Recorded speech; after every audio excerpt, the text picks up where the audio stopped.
Hello guys, welcome to our channel Gyantech for you. Press the subscribe button and click the bell icon to get more notification.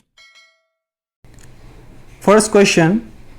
The river Narmada has its source at dash. Narmada nodir utpotti sthol hol dash. Yare শুদ্ধ answer to hobo option B Amarkantak. Next question. Which one of the following is the longest river of the peninsular India? তলত উল্লেখ কৰা সমূহৰ কোনখন ভাৰত উপমহাদ্বীপৰ দীৰ্ঘতম নদী? ইয়াৰে শুদ্ধ এনসাৰটো হ'ব option B Godavari. Next question. Which one amongst the following rivers flows through a rift valley?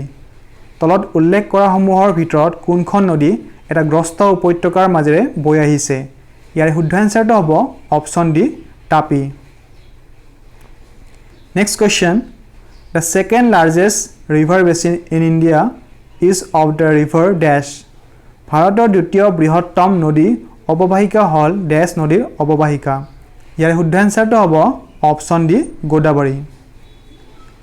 Next question. Which of the following rivers joins Ganga at Allahabad?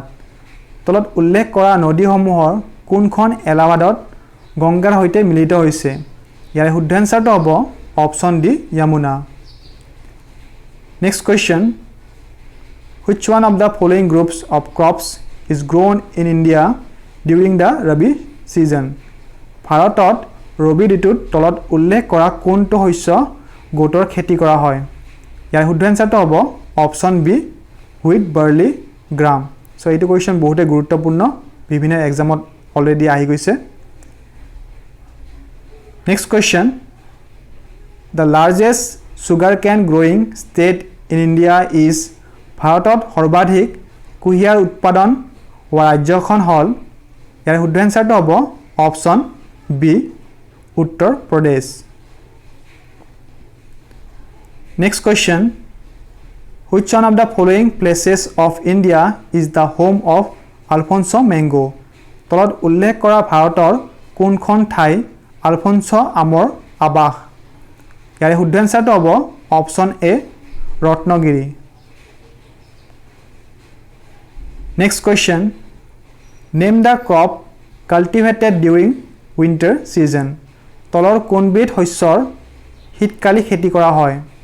ইয়াৰ শুদ্ধ এনসাৰটো হ'ব option B Ravi. Next question. The black soil is good for the cultivation of dash. Dash খেতিৰ বাবে কলা মাটি উপযোগী. ইয়াৰ শুদ্ধ এনসাৰটো হ'ব option A T. Next question. The division of crops into Rabi and Kharif crops is based on dash. দেশৰ আধাৰত ৰবি আৰু খৰিফ শস্য শ্ৰেণী বিভাজন কৰা হৈছে. ইয়াৰ শুদ্ধ এনসাৰটো হ'ব অপচন সি ক্ৰপিং সিজন. Next question. Which of the following type of agriculture is capital intensive? তলৰ কোন প্ৰকাৰৰ কৃষি মূলধন প্ৰাচুৰ্যমুখী? ইয়াৰ শুদ্ধ এনসাৰটো হ'ব option C tea cultivation. Next question. Hamid farming is practiced in countries where there is dash.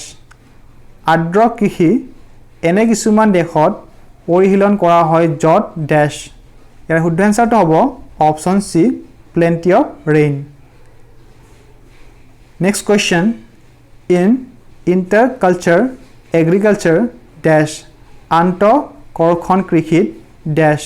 ইয়াৰ শুদ্ধ এনসাৰটো হ'ব option B several crops are cultivated on the same plot at the same time. Next question. High temperature and high rainfall during summer is a special feature of dash. গ্ৰীষ্মকালত উচ্চ উষ্ণতা আৰু অধিক বৃষ্টিপাত দেশৰ এটা বৈশিষ্ট্য. ইয়াৰ শুদ্ধ এনসাৰটো হ'ব option A monsoon climate. Next question. The ideal temperature required for rice cultivation is dash. ধান খেতিৰ বাবে আৱশ্যক হোৱা আদৰ্শ উষ্ণতা dash. ইয়াৰ শুদ্ধ এনসাৰটো হ'ব option B 24 degree Celsius to 32 degree Celsius. Next question. Rice cultivation requires a rainfall of dash. ধান খেতিত আৱশ্যক হোৱা বৰষুণৰ পৰিমাণ dash. ইয়াৰ শুদ্ধ আনসাৰটো হৈছে option A 150 cm to 200 cm. Next question. The contribution of agriculture to the national economy in India is dash. ভাৰতৰ জাতীয় অৰ্থনীতিলৈ কৃষিৰ অৱদান dash. ইয়াৰ শুদ্ধ আনসাৰটো হৈছে option C 1/3. Next question. The extent of working people engaged in agriculture in India is more than dash. ভাৰতত কৃষি খণ্ডত নিয়োজিত শ্ৰমিকৰ পৰিমাণ দেশৰো অধিক. ইয়াৰ শুদ্ধ আনসাৰটো হ'ব option C 2/3. Next question. Zoom cultivation is practiced in dash. Zoom খেতি দেশত কৰা হয়. ইয়াৰ শুদ্ধ আনসাৰটো হৈছে option B North Eastern India. Next question. The revolution that took place in agricultural production due to the use of HYV seeds and scientific methods of cultivation is known as dash. HYV বীজ আৰু বৈজ্ঞানিক কৃষি পদ্ধতি ব্যৱহাৰৰ ফলত হোৱা কৃষি বিপ্লৱক ডেছ বুলি জনা যায়. ইয়াৰ শুদ্ধ আনসাৰটো হৈছে option A green revolution. Next question. Under intensive agriculture dash. গহন কৃষিৰ অন্তৰ্গত dash. ইয়াৰ শুদ্ধ আনসাৰটো হৈছে option C 2 or 3 crops are cultivated. Next question. One of the distinguishing features of extensive cultivation is dash. বিস্তৃত কৃষিৰ এটা উল্লেখযোগ্য বৈশিষ্ট্য হৈছে dash. ইয়াৰ শুদ্ধ আনসাৰটো হৈছে option A use of machinery. Next question. The type of crops grown under subsistence agriculture is dash. পোষণ কৃষিৰ অন্তৰ্গত দেশৰ খেতি কৰা হয়. ইয়াৰ শুদ্ধ আনসাৰটো হৈছে option B food crops. Next question. Crop specialization is a feature of dash. শস্য বিশিষ্টকৰণ দেশৰ এটা বৈশিষ্ট্য. ইয়াৰ শুদ্ধ আনসাৰটো হৈছে option B commercial agriculture. Next question. Cultivation of tea belongs to the category of dash. চাহ খেতি দেশৰ অন্তৰ্ভুক্ত. ইয়াৰ শুদ্ধ আনসাৰটো হৈছে option B plantation agriculture. Next question. The most important kharif crop in India is dash. ভাৰতৰ আটাইতকৈ গুৰুত্বপূৰ্ণ খাৰিফ শস্যবিধ হৈছে dash. ইয়াৰ শুদ্ধ আনসাৰটো হৈছে option C rice. Next question. The food crop which is considered to be the master grain of India is dash. ভাৰতৰ প্ৰধান শস্য হিচাপে বিবেচনা কৰা খাদ্য শস্যবিধ হৈছে dash. ইয়াৰ শুদ্ধ আনসাৰটো হৈছে option A wheat. Next question. The two states which are known as the granaries of India are dash. ভাৰতৰ শস্য ভাণ্ডাৰ হিচাপে জ্ঞাত দুখন ৰাজ্য হৈছে dash. ইয়াৰ শুদ্ধ আনসাৰটো হৈছে option C Punjab and Haryana.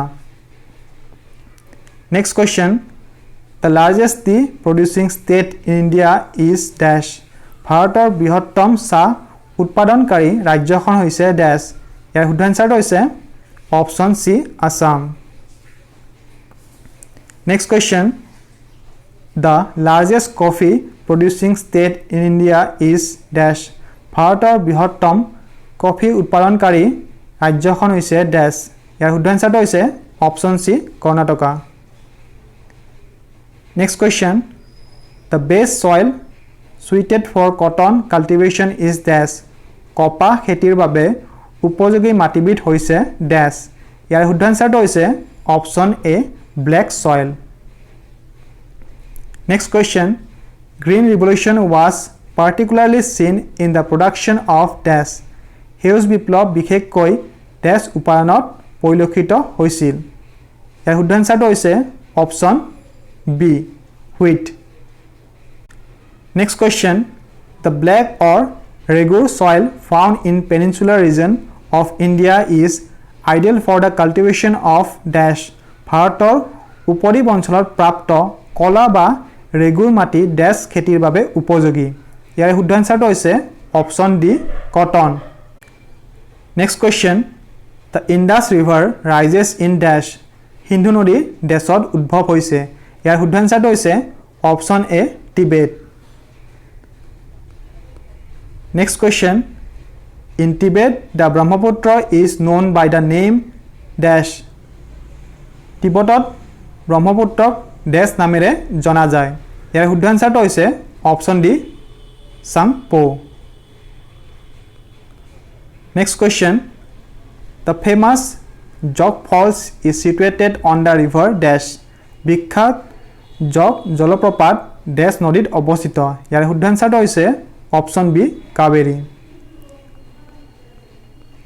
Next question Hirakud dam is associated with the river dash Hirakud বান ডেছ নদীৰ সৈতে জড়িত ইয়াৰ শুদ্ধ এনসাৰটো হৈছে option D Mahanadi next question the Sardar Sarovar dam is situated in dash Sardar Sarovar বান ডেছত অৱস্থিত ইয়াৰ শুদ্ধ এনসাৰটো হৈছে option B Gujarat next question black soil is highly suitable for the cultivation of dash dash খেতিৰ বাবে কলা মাটি অতিশয় প্ৰয়োজনীয় ইয়াৰ শুদ্ধ এনসাৰটো হৈছে option C cotton next question the soil that is known as regur soil is soil dash regur মাটি হিচাপে জ্ঞাত মাটিবিধ হৈছে ডেছ মাটি ইয়াৰ শুদ্ধ এনসাৰটো হৈছে option A black next question laterite soils are mostly found in areas that have dash laterite মাটি উপলব্ধ হোৱা অঞ্চলবিলাকত ডেছ ইয়াৰ শুদ্ধ এনসাৰটো হৈছে option C high temperature and heavy rainfall so এইখিনি আছিলে আজি ভিডিওটো গুৰুত্বপূৰ্ণ কোৱেশ্চন কেইটা যদি ভিডিওটো ভাল লাগিছে লাইক কৰি দিব লগতে আমাৰ চেনেলটো সাবস্ক্ৰাইব কৰা না সাবস্ক্ৰাইব কৰি দিব আজিলৈকে এইখিনি আকৌ এটা নতুন ভিডিওত লগ পাম ধন্যবাদ